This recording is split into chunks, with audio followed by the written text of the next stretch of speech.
Arestado sa Benguet ang dalawang Chinese national na sinasabing may koneksyon sa Pogo sa Porac, Pampanga. Yan ay matapos salakay ng Bureau of Immigration at Presidential Anti-Organized Crime Commission ang bahay sa isang subdivision sa bayan ng Tuba. At sa otoridad, matagal na nilang minamanmanan ang dalawa. Sabi ng PAOK, sa isang bahay sa naturang subdivision tumakbo at nagtago ang dalawang arestado. Tinutukoy pa sa ngayon kung sino ang may-ari ng bahay.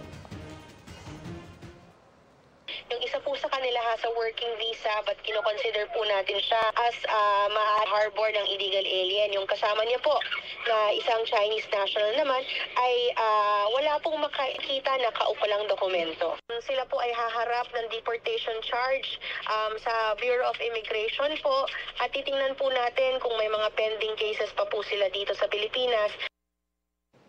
Mga kapuso, patuloy na tumutok sa mga balita, mag-subscribe sa GMA Integrated News sa YouTube. Sa mga kapuso abroad, samahan niyo kami sa GMA Pinoy TV at www.gmanews.tv.